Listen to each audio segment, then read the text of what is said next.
لیکن سفیان ثوری نے کوئی جواب نہ دیا۔ ایک مرتبہ آپ کے ایک شاگرد نے بار بار اس کی وجہ پوچھی تو فرمایا کہ میرے ایک استاد تھے جن کا شمار بڑے علماء میں ہوتا، میں نے ان سے کئی علوم و فنون سیکھے تھے۔ جب ان کی وفات کا وقت قریب آیا اس سے کہنے لگے اے سفیان کیا تم جانتے ہو کہ میرے ساتھ کیا معاملہ پیش آیا؟ میں نے کہا نہیں۔ کہا میں 50 سال تک مخلوق خدا کو اللہ کی اطاعت کرنے گناہوں سے بچنے کی تلقین کرتا رہا، مگر افسوس کہ آج میری زندگی کا چراغ گل ہونے کو ہے۔ اگر اللہ تعالیٰ نے مجھے اپنی بارگاہ سے یہ کہہ کر نکال دیا کہ تم میری بارگاہ میں آنے کی صلاحیت اور قابلیت نہیں رکھتا ہے تو کیا ہوگا؟ تو اپنے استاد کی یہ بات سن کر خوف سے میری کمر ٹوٹ گئی، جس کے ٹوٹنے کی آواز وہاں موجود تمام لوگوں نے سنی تھی۔ حضرات گرامی دیکھیے اللہ کے نیک بندے ہیں، محدث ہے، اللہ کے ولی ہے، لیکن کس قدر خوف خدا سے معمور ہوتے ہیں، کس قدر اللہ کا خوف ہے۔ اور ایک ہم ہے ان کی شب و روز اٹھنا بیٹھنا سونا جھاگنا چلنا اور غرض زندگی کا ایک لمحہ فکر آخرت میں گزرتا ہے، اللہ کی عبادت میں گزرتا ہے۔ مگر افسوس ہمارا حال یہ ہے کہ خوف خدا ہمارے دلوں سے رخصت ہو چکا، گویا ہم نے طے کر لیا ہے کہ ہم نہ سدھرے ہیں نہ سدھریں گے، نہ بدلے ہیں نہ بدلیں گے، نہ کرتے ہیں نہ کریں گے، نہ نماز پڑھتے ہیں نہ کبھی پڑھیں گے، نہ روزہ رکھتے ہیں نہ کبھی رکھیں گے، نہ قرآن کو پڑھتے ہیں نہ قرآن کبھی پڑھیں گے۔ ہم نہ سدھرے ہیں نہ کبھی سدھریں گے۔ حضرات محترم آپ اور ہم سب کو ڈرانے کے لیے عذاب اور قبر پر مشتمل کئی آیتیں سنا دی جاتی ہیں، کئی حدیثیں بیان کی جاتی ہیں، لیکن حال یہ ہے کہ ہم ادھر ادھر دیکھتے ہوئے لاپرواہی سے ایک کان سے سنتے ہیں دوسرے کان سے نکال دیتے ہیں۔ شاید اس کی وجہ یہ ہو سکتی ہے کہ ہمارے گناہوں کی وجہ سے ہمارے دل اس قدر زنگ آلود ہو چکے ہیں، نصیحت کی کوئی بھی بات اثر انداز نہیں۔ محترم حضرات ہم دوسروں کے سامنے گناہ کرنے سے ڈرتے ہیں، ہم دوسروں کے خوف سے چھپ چھپ کر گناہ کرتے ہیں کہ کہیں میرے دوستوں کو گھر والوں کو رشتہ داروں کو معلوم نہ ہو جائے، لیکن اس رب سے نہیں ڈرتے جو علیم و خبیر ہے، اس رب سے نہیں ڈرتے جو دلوں کا حال جانتا ہے، اس رب سے نہیں ڈرتے جو اندھیرے اور اجالے کو یکساں دیکھتا ہے، اس رب سے نہیں ڈرتے جس کے سامنے اندھیرا کیا ہے اجالا کیا ہے، اس رب سے نہیں ڈرتے جو رات کی تاریکی میں بھی ہر وقت ہمارے حال سے باخبر ہے۔ حضرات محترم ہمیں گناہ کرتے ہوئے اس بات کا بھی خوف نہیں آتا ہے کہ قیامت کے دن اہل محشر کے سامنے ہر ایک کو نامہ اعمال دیا جائے گا، پھر اس سے کہا جائے گا اقرا کتابہ، کہ اب اپنا نامہ اعمال پڑھ کر لوگوں کو سناؤ۔ حضرات گرامی نہ ہمیں اس کا کوئی خوف ہے، ارے ہم دنیا میں جس کے سامنے لوگوں کے ساتھ تو حضرات کہنے کا مقصد یہ خوف خدا پیدا تھا، شرم نبی پیدا تھا۔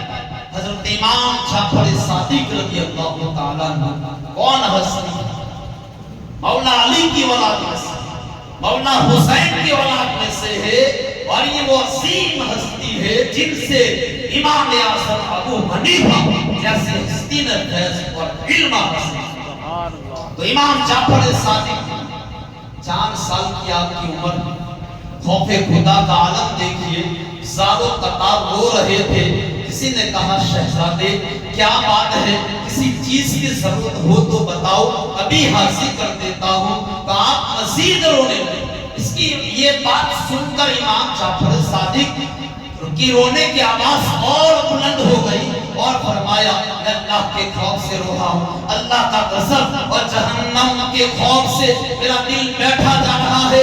کہا کہ شہزادے ابھی تو آپ چھوٹے بچے ہیں، ابھی تو آپ بچے ہیں، اور ابھی سے اتنا خوف کیسا، اتنا رونا کیسا، ایسا خوف کیوں؟ اطمینان رکھیے بچوں کو عذاب نہیں دیا جاتا۔ امام جعفر صادق نے فرمایا کہ میں نے دیکھا ہے کہ بڑی بڑی لکڑیوں کو سلگانے کے لیے ان کے گرد چھوٹی چھوٹی لکڑیاں اور لکڑیوں کی چھلن رکھی جاتی ہے. چھوٹی لکڑیاں آگ جلدی پکڑ لیتی ہے اور ان کی بدولت بڑی لکڑیاں چل اٹھتی ہے. میں ڈرتا ہوں کہ ابو جہل، ابو لہب، عتبہ و شیبہ جیسے کافروں کو جہنم میں جلانے کے لیے چھوٹی لکڑیوں کی جگہ کہیں مجھے آگ میں نہ ڈال دیا جائے. اللہ اکبر. امام جعفر صادق امام حسین کی اولاد میں سے ہے، کربلا والوں کی اولاد ہے جن سے امام اعظم نے فیض حاصل کیا. اللہ اکبر. کیا شان ہے.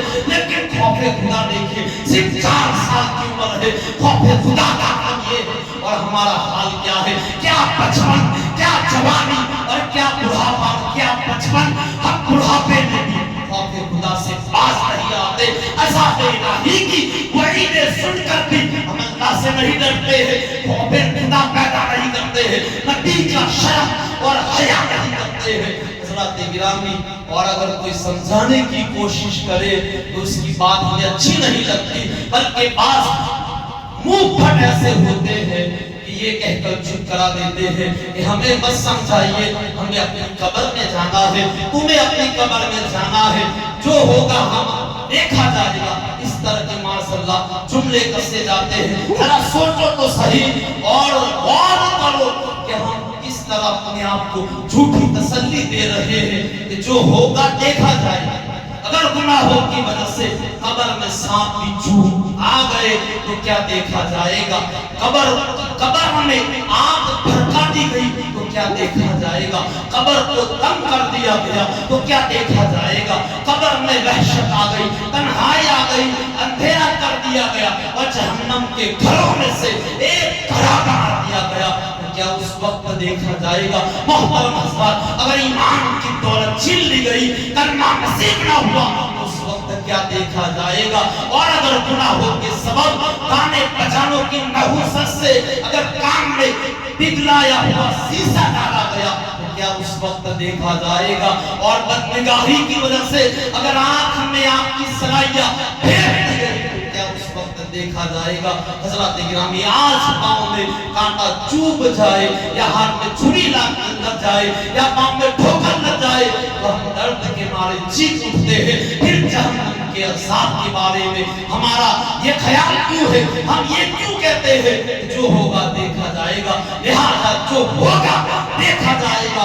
یہ غلط سوچ، غلط فہمی اپنے ذہن سے نکالو اور اپنے دل و دماغ میں اللہ کا خوف پیدا کرو، خوف خدا پیدا کرو، خشیت الہی پیدا کرو، نبی کی شرم اور حیا پیدا کرو. اور اس کا بہترین ذریعہ یہ ہے کہ حضرات محترم آئیے، اللہ تعالیٰ نے جن کاموں کا حکم دیا ہے آپ اس پر عمل پیرا ہو جائے، جن باتوں سے منع کیا ہے ان سے خود بھی بچے اور اپنے گھر والوں کو بھی بچائے، تو آپ صحیح معنوں میں مکمل اور کامل مسلمان کہلا سکتے ہیں. اور اس کا طریقہ یہ ہے کہ آپ سب سے پہلے نماز سے قریب ہو جائے. نماز ایک ایسی عبادت ہے، نماز کے ذریعے اللہ تعالیٰ برائیوں سے محفوظ فرما دیتا ہے، بے حیائیوں سے محفوظ فرما دیتا ہے. تو آج سے عہد کرے کہ ہم زندگی میں کبھی بھی اپنی نمازوں کو جان بوجھ کر قضا نہیں کریں گے، نمازوں کے پابند ہو جائیے. یہ مسجد ویران ہے، چیخ کر آپ کو یاد کر رہی ہے، 5 وقت آپ کو پکار رہی ہے، لیکن ہم ہے کہ نماز کی طرف راغب نہیں ہوتے، مسجدوں کی طرف مائل نہیں ہوتے. وہ علامہ اقبال نے صحیح کہا تھا کہ مسجد تو بنا لی شب بھر میں، امام کی حرارت والوں میں من اپنا پرانا باقی تھا، برسوں میں نمازی نہ ہو سکا. اللہ تعالی ہم سب کو صحیح معنوں میں پکا اور سچا نمازی اور صحیح معنوں میں مسلمان بنا دے. السلام علیکم.